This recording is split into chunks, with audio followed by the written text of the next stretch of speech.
All right. Okay, so the Wait, first question, who are you interviewing? my great grandfather. Okay. So the first question is, tell me the scariest part of the war. The what? Tell me the scariest part of the war.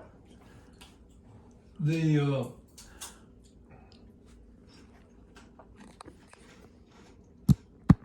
obstacle course. They shooting a live 30 caliber machine gun over the top of your head, and when that bullet passes about that fire above your head, it pops like a big firecracker. Wow. It's got mud, water, barbed wire you can't raise up. If you raise it up, you get shot. Oh, it's fine. It's fine. So the obstacle course is the scariest part? The obstacle course is the scariest? Mm-hmm. Okay, second question. How long were you in the war? 20 months. 20 years? 20 months. Oh. Wow, that's a And long I stayed time. a year and 9 days in Japan. That's a long time. Why did you go? Why did I go? Yep, why did you go to the war? I got a letter from Franklin Delano Roosevelt as President of the United States. Your friends and neighbors conscript you to serve in the military. And I got out of high school on the 16th of May of 1945, sworn in the Army on Saturday, the 19th, and taking 17 weeks basic training. I went from Fort McClellan to Camp Shelby, Mississippi, to Camp Gordon, Georgia, over at Savannah, and taking 17 weeks basic training. Come home.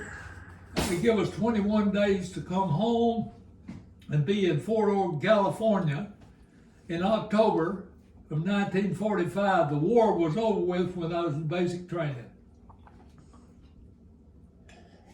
What was the best part?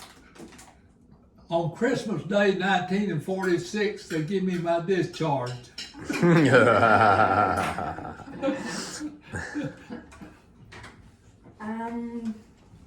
What was it like during the Great Depression? Well, very few people had plenty of food. I was raised on a trucker farm, and we raised our own food, or hogs and cattle, and we had mules to farm with to plow the crops, and that's the way we would survive. We had the best food in the community, and we didn't go liking for food during the Depression, but a lot of people did.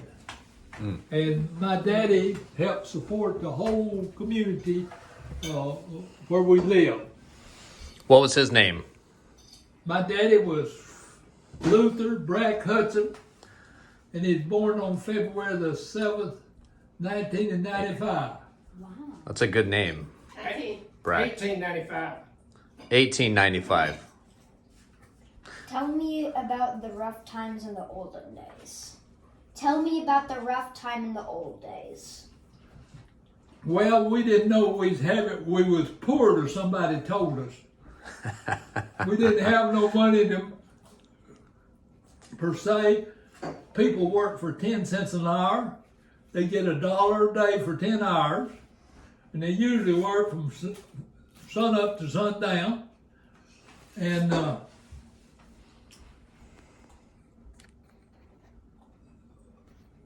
I guess I'd cover that story for you.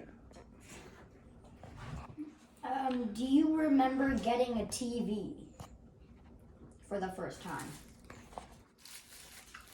In 1952, your granddaddy was 1956, your granddaddy was 4 years old. Well, no, he wasn't. He was 3. He was 3 years old, and I was transferred to Haleville. And I told them if they wouldn't object to me moving them off to another town in 1956, I'd get them a television. It was a black and white. You had to get up and go. You got about 4 to 6 channels, and they had a lot of snow on it. And that was the first television I ever had. It was black and white, 1956. Cool. What was the happiest part of your life? When I became a Christian. That's a great answer. Yeah. What was the scariest part of your life? Well, I guess if you ever heard an owl holler at night, it squeals, makes a squeaking noise. I was about 12 years old, just a little older than you, and I was walking from highway up Hudson Road after we met the midnight show with Jasper on Saturday night. And that owl squealed out real loud, and I didn't know what it was, and this cold chill jumped up on me. That sounds scary. Yeah. If you could give an advice to a young lad, what would it be? What? If you could give advice to a young lad, what would it be? Always tell the truth, and don't apologize for what you are, because you worked at it. Yep. That's good. Hey, ask him about the young kid in World War II. When, what was it like caring for that young kid in Japan? Well, Whoa. when I got to Kyoto, Japan, 364 Station Hospital, we had a little Japanese boy about 10 or 12 years old. He didn't have no family. He didn't have no clothes. And we made up money and bought him and got a seamstress to make him some clothes and dressed him up and adopted him as our partner in the military, which the government didn't think too much of, but we raised that kid while I was over there and supported him, and he was the happiest child you ever saw. What about damage from the nuclear bomb? Oh yeah, what was it like seeing all the damage from the nuclear bomb? Well, in August of 6th and 8th, they dropped the bombs on Hiroshima, and then on the, no, it was the 6th, they dropped the bomb on Nagasaki, and on Hiroshima was the 8th. When I got there, they bombed it in August. I was there in November after they bombed it in August, and they told us nothing wouldn't live there for years. And there was some green vegetation still in Hiroshima, where I got off the ship in the harbor at Nagasaki, because we had problems with the troop ship. We had 6,000 people on that troop ship, and the Marines unloaded us in the harbor off of that troop ship, and where they dropped those bombs, and they exploded in the air up here about 1,200 feet, and right under where that bomb exploded, it was as smooth as this tablecloth. No way. Really? Buildings, the heat was so high, it disintegrated the whole thing. I talked to a guy that was 7 miles away from where that bomb exploded, and he said he never saw as bright a light in his life as he was in a fallout shelter when that bomb exploded. And it killed about 110,000 people in Hiroshima.